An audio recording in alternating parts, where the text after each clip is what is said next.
है? जी सर। क्या बैठे हो आप यहाँ पर?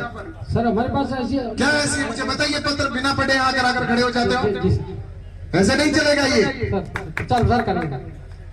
आप अपनी जिम्मेवारी से इतने दिन भाग गए, बहुत अच्छा हो, कोई बात नहीं। सरकार थी दूसरों की, जी सर। जिनका उद्देश्य ही नहीं था किसानों के कल्याण करने का, लेकिन अब नहीं चलेगा।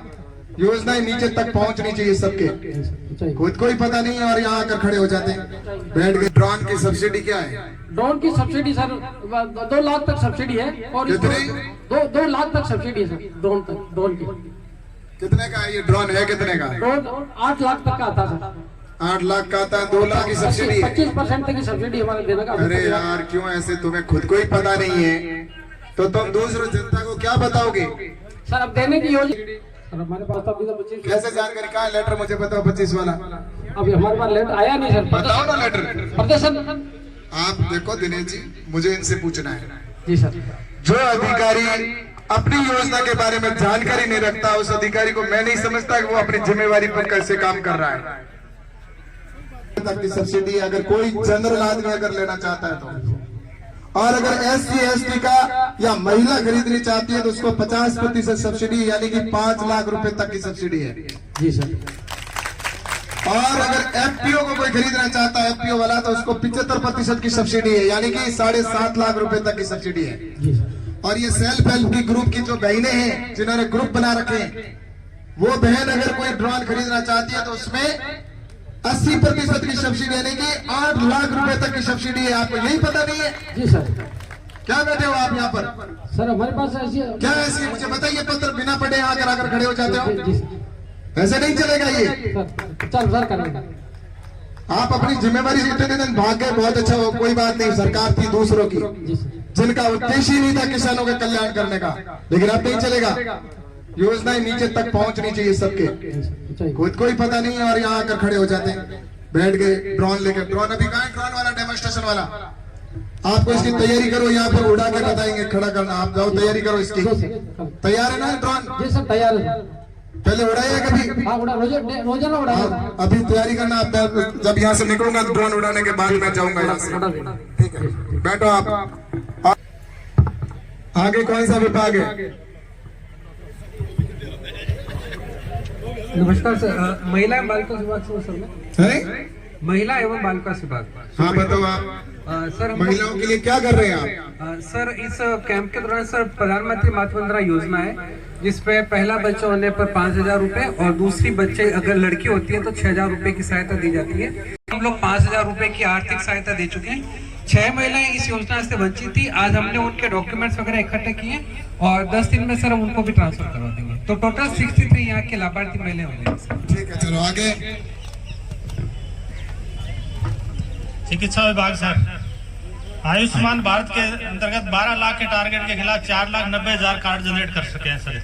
इसमें 5 लाख तक का निःशुल्क इलाज है सरकारी अस्पतालों में और मान्यता प्राप्त प्राइवेट अस्पतालों में। यहाँ आपकी जो विद्या दुकान है वो क्या नाम उसका? प्रधानमंत्री जन औषधि केंद्र। जन औषधि केंद्र यहाँ पर है?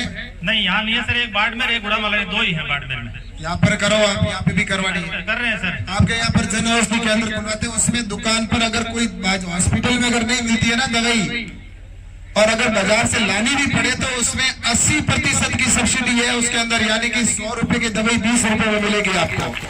वो जन औषधि के यहाँ पर आपके खुलवाते हैं जल्दी, ठीक है ना? उसके लिए फॉर्म आगे बढ़ा हुआ, और यहाँ जो भी है उनके काम सब करो कंप्लीट, ठीक है ना? कितने आज कितनी चेकिंग हुई आपके यहाँ पर? टेस्टिंग कितने की है? टेस्टिंग सर आज 1200। आज टेस्ट कितने हुए आपके पास? यहाँ कितने टेस्टिंग करवाने आए? 1209 लोग हैं सर। आज यहाँ टेस्ट कितने हुए जो आप यहाँ पर आए हो ना मेडिकल वाले? टेस्टिंग के अंदर कोई भी BP, शुगर, डायबिटीज या जो भी आपको करना था। बता रहा हूँ सर, 1209 लोगों की TB, BP और TB की स्क्रीनिंग हुई है, BP की। और आज सर। चलो ठीक है, बैठो, बढ़िया, अच्छा किया। चलो अब ठीक है, आगे मुझे भी। बैंक वाले कहाँ है भाई? KCC कौन कर रहा है? SBI वाले तो इसलिए खोले। मोदी जी जब प्रधानमंत्री बने सबसे पहले यही काम किया, ये जो बीच का लीकेज है इसको खत्म करो, दलालों को, बिचौलियों को समाप्त करो। पहले कोई मनरेगा पे जाता था, मनरेगा पे जाता था तो वहां पर बीच में आते ही सीधा यहाँ पर बैठते ग्राम सेवक जी कहता मारो लाओ। उधर यहाँ पर अगर कोई बैंक, अगर कोई क्लेम आ गया या कोई पैसा आ गया तो उसके लिए भी जो ये अधिकारी बैठते थे ऐसा हमारा 200 रुपया पाला तो पचा दौड़ ला दे क्यों बेड़ा कमाई आगे। लेकिन इस तरह का अब नहीं चलेगा। इसलिए मैं आपसे कहना चाहता हूं कि इस भ्रष्टाचार को समाप्त करने के लिए मोदी जी ने सीधे खाते खोल दिए। आपके वहां से अगर मोदी जी 100 रुपए भेजते हैं तो 100 के 100 सीधे खाते में आते हैं, कोई बिचौलिया नहीं है। आज किसान सम्मान निधि का पैसा आता है कि नहीं आता है? 2000 रुपए सीधा 2000 रुपए आपके खाते में, किसानों के बीच में कोई बीच में नहीं छूड़ा बिचौलिया। तो ऐसे प्रधानमंत्री जी चाहते हैं कि नरेंद्र मोदी जी की योजनाएं सीधी व्यक्ति को मिले। ये जो स्टॉल लगाने का, दुकानें लगाने का पीछे उद्देश्य यही है कि अगर कोई किसान या कोई भी अगर मजदूर है या कोई भी उसकी योजना है जिसको लेने का लाभकारी लेना चाहिए, वो वंचित ना रहे। इसलिए ये प्रधानमंत्री जी ने स्कीम, ये कैंप लगाए पूरे देश में। और मैं तो आपसे यही कहना चाहता हूं कि आने वाले समय में प्रधानमंत्री जी नरेंद्र मोदी जी का सपना है कि भारत विकसित राष्ट्र बने, और बनेगा, इसमें कोई दो राय नहीं है। दुनिया में अर्थव्यवस्था में भारत कितने नंबर पे था? भारत विश्व में 10वें स्थान पर था, जो इन पिछले 9 सालों के अंदर 5वें स्थान पर अर्थव्यवस्था में पहुंच गया है। और आने वाले 2027-28 तक भारत विश्व की सबसे तीसरी महाशक्ति के रूप में उभरेगा अर्थव्यवस्था के अंदर दुनिया में। और 2047 में दुनिया में सबसे ज्यादा ताकतवर कोई देश होगा तो वो भारत होगा, वो आप सबके सहयोग से होगा। इसलिए कि कोई दुनिया में भारत को गरीब नहीं गए, इसीलिए सारी योजनाएं नरेंद्र मोदी जी गांवों के अंदर गरीब कल्याण की योजनाएं बना रहे हैं। मोदी जी कहते हैं मेरे लिए सिर्फ 4 जातियां हैं, मुझे 4 जातियों का उत्थान करूंगा तो देश का विकास हो जाएगा। और वो जातियां हैं, एक तो जाति है गरीब, एक गरीब का कल्याण करना, गरीब का उत्थान करना। दूसरी जाति है किसान, जो धरती पुत्र अन्न पैदा करता है, देश का दुनिया का पेट पालने का काम करता है, उस किसान का उत्थान करना। और तीसरा है युवा, जो देश की रीढ़ है, देश की ताकत है सबसे ज्यादा, उस युवाओं का उत्थान करना, उनको रोजगार से लेकर, उनका स्किल डेवलपमेंट से लेकर और उनका कैसे उत्थान हो।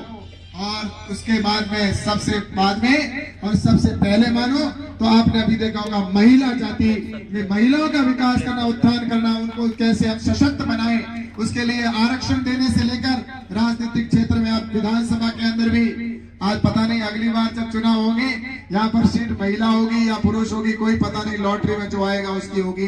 33% महिलाओं को आरक्षण देने का भी काम कर दिया। और अगली बार तो परिसीमन भी हो जाएगा, परिसीमन में टोटल विधानसभा की 2 विधानसभा भी बन जाएगी। तो इसलिए अगली बार तो दुनिया ही ना अलग होगी। इसलिए आप हाथीराम जी बढ़िया सेवा करना।